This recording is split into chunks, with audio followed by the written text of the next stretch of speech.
All right, guys, today's the day. We're finally gonna do the reset, so I'm gonna document this. I'm going to try my best and our best. I got my son Ryan here, he's helping out. And let me show you what we got so far. All right, so this is the before. Nothing much has changed since the last time I have these guys, because I tried catching the fish last night for a little while. They were not cooperating, so I just put them there to maybe get them a little bit more used to it. So the plan now is that we're going to drain the water down super low, and as we get lower and lower, we're gonna go ahead and take some of the rocks out so they can hide less, because I only got 3 fish in here. So that's the goal. Drain the water first without messing up the sand bed or disturbing the rocks or anything like that. Get the fish out, put them in the tanks downstairs that I'm gonna shut off from the return pump and everything. And then we'll go to stage 2. All right, so step 1 for me here, I got the return pump to upstairs turned off. So I have everything down here still on. That's where I'm gonna put the fish once I get them and stuff like that. I turn the skimmer off, obviously, as well. So there still is some water flow in these tanks, of course, but upstairs water flow should be about done and finished draining out. Or not draining out because I have it shut down. So should be keeping as much water as possible inside upstairs in order to do the next part. So as we do this, I'm gonna kind of go over my thoughts, what's working, what's not working, hindsight things, or whatever. So first hindsight thing is to maybe have 2 drain hoses going, just because it is taking quite a while. I am stopwatching this, so we're gonna see how long the whole process takes. But as always, I mean, it's a big tank, 180 gallons here. And we finally just moved the thing outside because we're draining it into here. So we have 2 of these done, ready for the rocks that I'm keeping to go in there.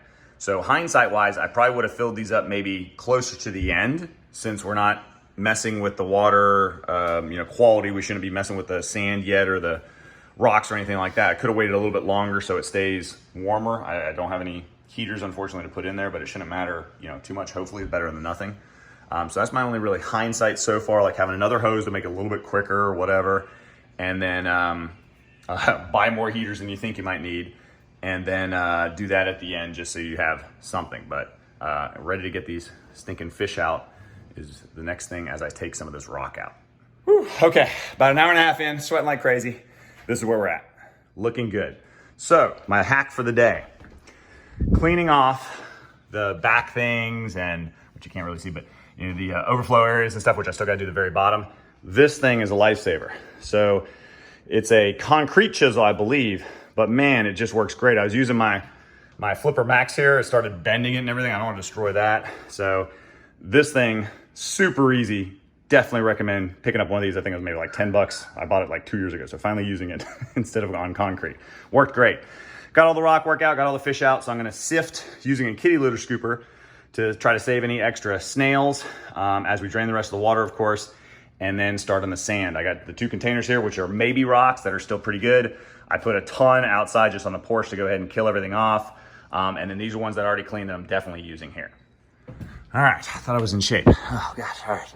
So this thing is just from about a 50% effort kitty litter box, which is my other little time-saving thing. Skimming the top a little bit just to get all the shells and the stupid Vermid snail residue and all that kind of stuff. So next we're gonna get a dustpan and scoop the sand into buckets.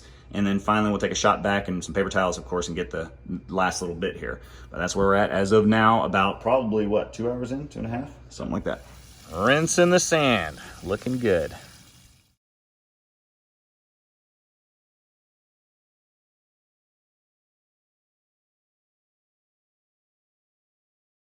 Okay, progress. So the bottom of the tank was clean. Now, of course, it's got baking soda and some other stuff, which I'll vacuum up on there. But this is, so far, rockwork 1. Rockwork 2, again, with the stupid blue. You can't see too well and everything. But I got more to add, of course. But these are the main structures. Had a huge pain, obviously, with that one. Fell a couple times, a lot of cussing going on. But I think it turned out so far pretty cool. Got the lights kind of right above it, whether I add 1 or 2 more. So this is gonna go behind it a little bit more, and then I'll have that coming back that way a little bit, but just to give a little bit of idea of what we're dealing with here. So working. Okay, it's been 9 hours, 13 minutes. So I'm at a pretty good videoing point. Again, can't really see too good but I think this is pretty much my final kind of rock work here. So I think it turned out pretty cool. I'm gonna put a couple more pieces of live rock in here. Pretty sweet, right? Pretty cool. You can't see with the flash too good here, but it is what it is. I'm gonna put a couple pieces of live rock, you know, just like sitting here or whatever, just to, you know, again, get it going here. But let's get ready for the next phase. Home stretch, guys, home stretch. Check it out.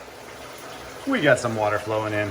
I'm only gonna put it up maybe about yay height, just to keep that lower. This one, these couple live rocks, you know, in correct water and temperature and everything. And while this is going on, and periodically I'm gonna be rinsing the sand more to put more sand in. That's the only sand I got in there so far. So, progress. All right, 11 hours, 17 minutes, I believe. I'm alternating between doing more sand and filling it up a little bit of time with water to try to let the concrete cure, even though it's supposed to be able to cure under water, of course, you know, probably a little bit better to cure under air. So, doing good. I can scrape that in a little bit. I'm gonna put more sand in this. Still got a lot more left. I think I got three more 5-gallon buckets, basically.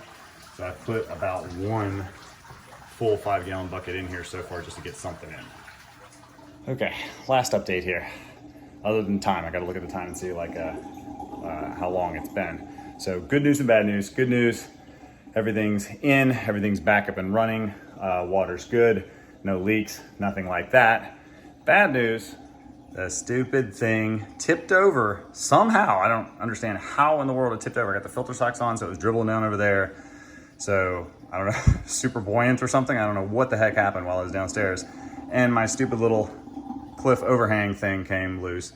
And it hit both my other overhangs over here. And I think the third overhang there. So now I gotta glue that while it's underwater, which is even more of a pain, but it's not gonna beat me. So I'm gonna put some of the cloudy stuff, whatever it is that gets all the silicates and everything, and leave it alone for the night and see what happens in the morning. Put some more sand in, but obviously needs a little bit more. But something happened, so we got a lot done. Check it out and see how long it took. All right, just looked at my stopwatch, so almost exactly 12 hours. And I started a little bit late, so I'd say just conservatively 12 hours and 15 minutes. So long time and still not fully finished. You know, I gotta replace that, of course, put the fish back in. But overall, whew, a lot of work, guys. Hopefully it'll be worth it.